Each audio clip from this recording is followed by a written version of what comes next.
गुर का सिख वड भागी है। गुरु साहब सिख नूं बड़ी वडियाई दिंदे। सुखमनी साहब जी का पाठ आपां नित करदे हां। उहदे विच साहिब श्री गुरु अर्जन देव जी महाराज सच्चे पातशाह बख्शिश करते हैं। सतगुर सिख की करे प्रतिपाल, सेवक को गुर सदा दयाल। गुरु सदा दयाल है, सतगुरु सदा दयाल है। भाई बिन भागा क्या पाइए। सतगुरु सदा दयाल है भाई, बिन भागा क्या पाइए। सतगुरु सदा दयाल है, और बिना भागा तो कदे भी प्राप्ति नहीं।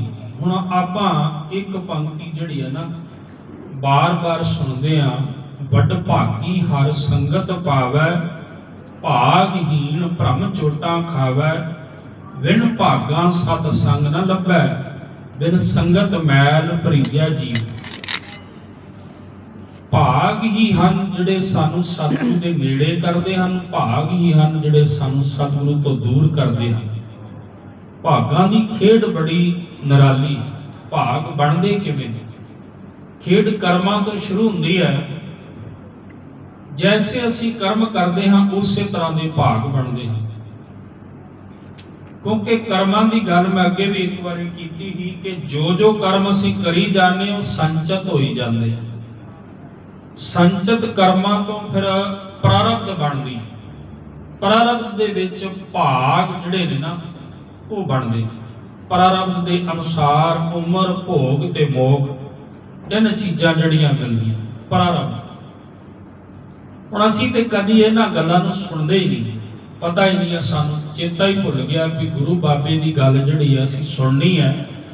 जिहड़ा साडा असला सी, साडा असल मुद्दा सी इत्थे आण के संसार दे विच अपने आप की जानकारी लैनी, समझना। जां इंज कह दो असी संसार की सारी जानकारी रखते, गवांढी के घर की हुंदा सारा पता है, पर अपने आप का सानू कुछ नहीं पता। दूसरे बंदियां बारे जो मर्जी पूछ लवो सानू पता है, पर अपने आप बारे पूछो तो सानू कुछ भी नहीं पता। पूछा जाए बंदे तेरे भाग ये की हुंदे ने, प्रारब्ध की हुंदी है, संचित कर्म की हुंदे ने, इन्हां सारिया चीज़ों बारे पूछा जाए तो बंदे कोल कोई जवाब नहीं। जद कि सारी खेड ही इन्हां नाल चलदी, प्रारब्ध के अनुसार सारी खेड चलदी। हुण गुरु ग्रंथ साहब जी महाराज कहंदे ने, कहंदे नक नथ खसम हथ। जिहड़ी नथ पाई हुई ना परमात्मा ने, खसम के हथ च है। खसम ने जिहड़ी नथ पाई हुई है ना सानू, ओहदे हथ च है। नक नथ खसम हथ किरत धक्के दे। किरत का धक्का वजदा है ना जो बंदे नूं, ते फिर बंदा जहां दाने तहां खाने, नानका सच। हुण पुछया जावे महाराज किरत का धक्का वजा ते बंदा किधर दा किधर पहुंच गया, पता भी नहीं हुंदा, याद भी नहीं हुंदा। ज्ञानी मान सिंह चौर जी की एक गल याद आ गई। उन्होंने किसी ने सवाल किया, कहने लगा भाई साहब जी तुसी जगह जगह ते जाते हो, कथा करते हो, ते मैं तुहाडे कोलों एक गल पूछना चाहना। तुसी एक थां ते बैठ के भी कथा कर सकते हो, कीर्तन कर सकते हो, वो कथावाचक सन प्रचारक बहुत वड्डे। कहंदे तुसी एक थां ते रह के कर सकते हो।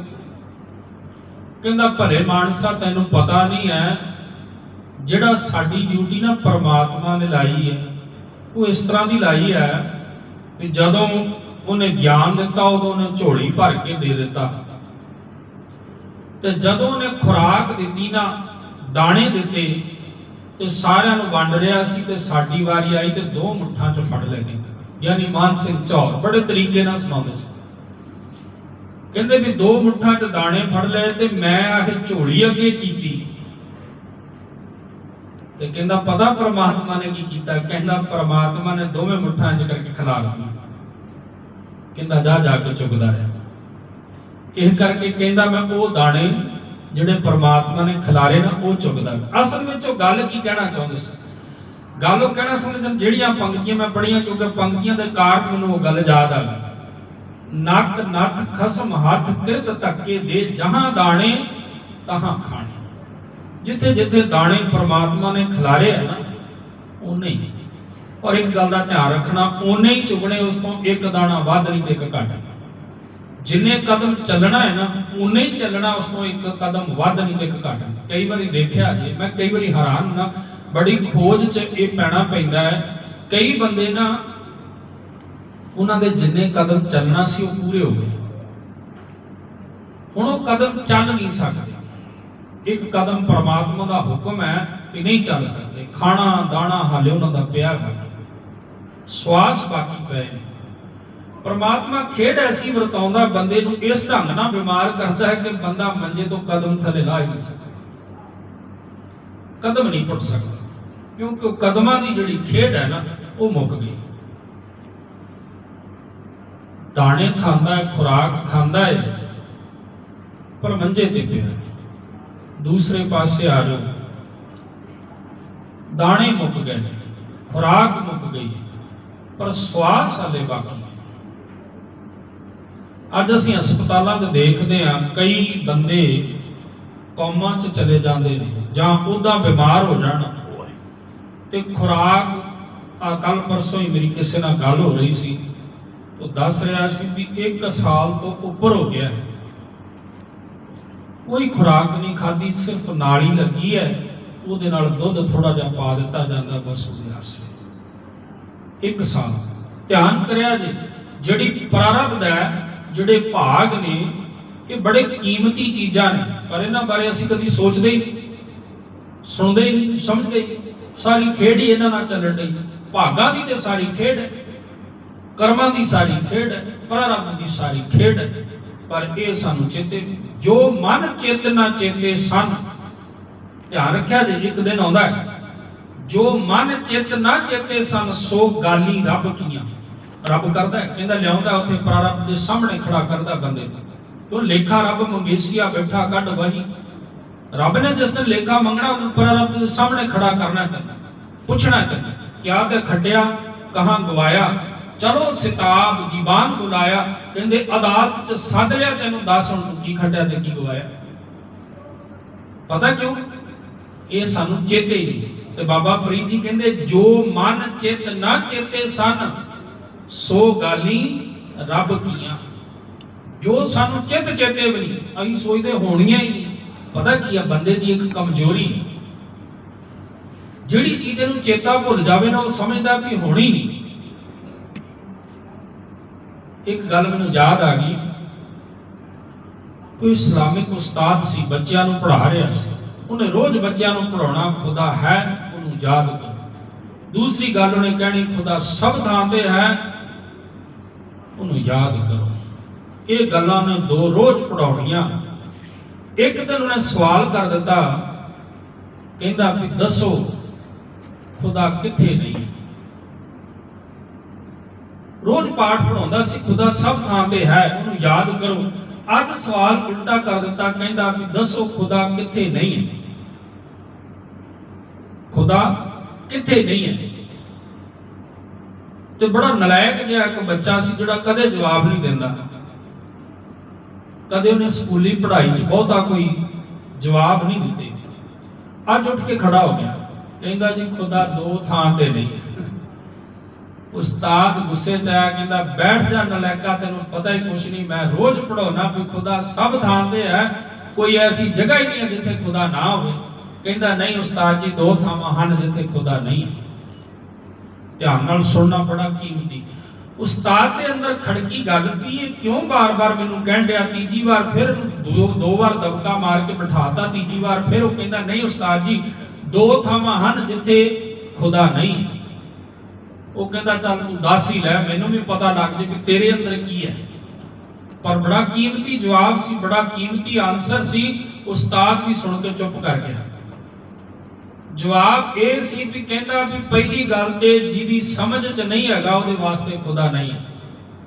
ध्यान दिया जी, जिहदी समझ च नहीं है परमात्मा ਉਹਦੇ ਵਾਸਤੇ खुदा नहीं, ਉਹਦੇ ਵਾਸਤੇ परमात्मा नहीं। पहली गल तो यह समझ लेना भी साडी समझ च ही नहीं है परमात्मा, तां ही वो साडी समझ तो बाहर है, साडी समझ च नहीं है, इस करके साडे वास्ते परमात्मा।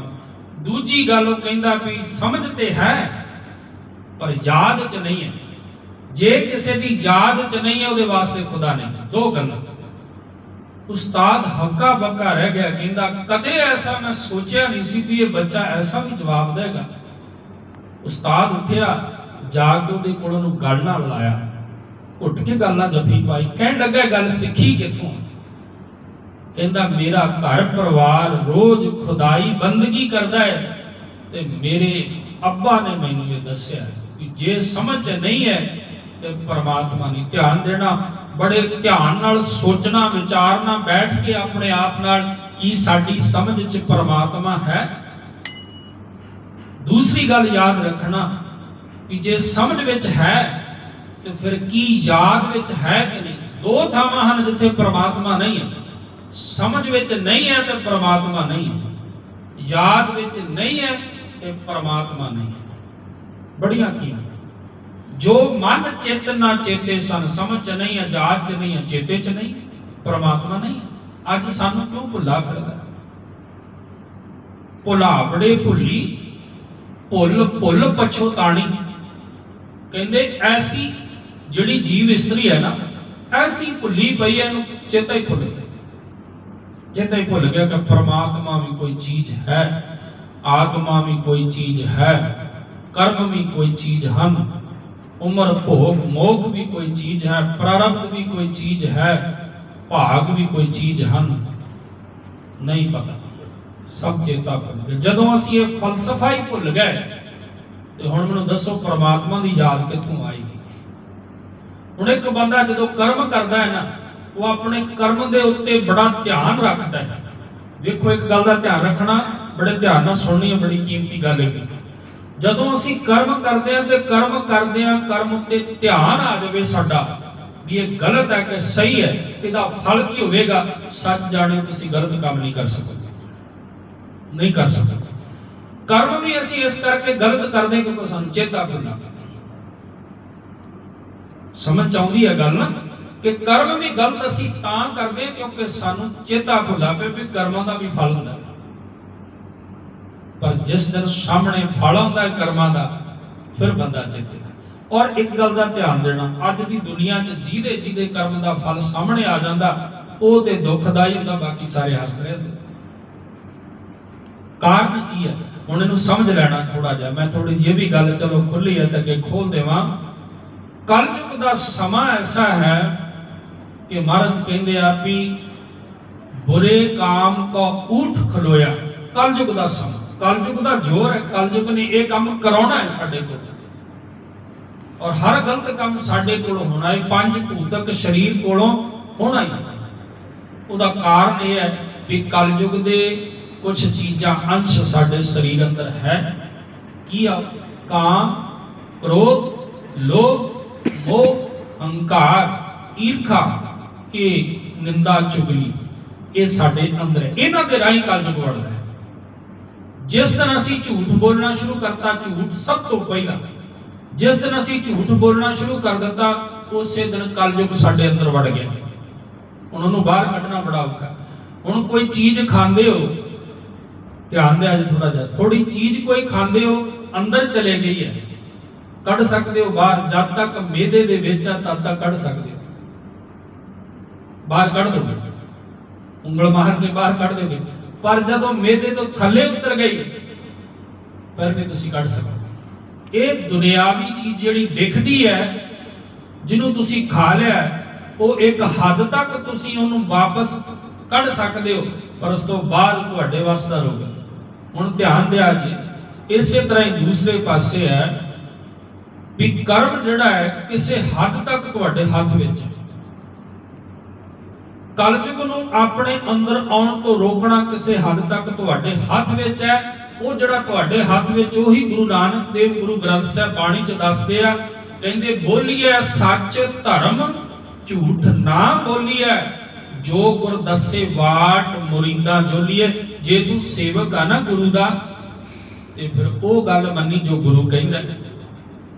ਦੂਸਰੇ ਪਾਸੇ ਹੁਣ ਆਪਣੇ ਮਨ ਦੀ ਕਰਾਂਗੇ ਨਾ, ਜਿਸ ਦਿਨ ਅਸੀਂ ਆਪਣੇ ਮਨ ਦੀ ਕਰਨ ਲੱਗ ਪਈਏ ਤੇ ਸਮਝਣਾ ਕਲਯੁਗ ਨੇ ਸਾਡੇ ਨੱਥ ਜਿਹੜੀ ਆ ਫੜ ਲਈ।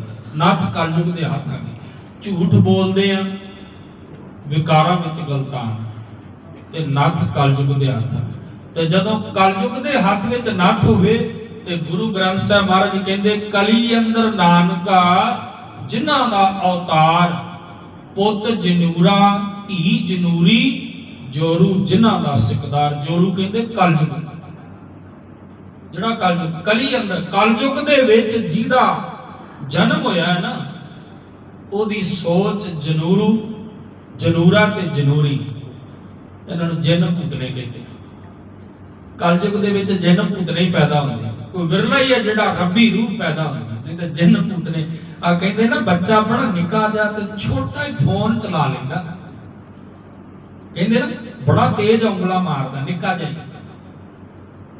ਕਾਰਨ ਕੀ ਹੈ ਪਤਾ ਲੱਗਿਆ? ਕਦੀ ਖੋਜਿਆ? ਇਹੀ ਕਾਰਨ, ਕਲੀ ਅੰਦਰ ਨਾਨਕਾ ਜਿਨ੍ਹਾਂ ਦਾ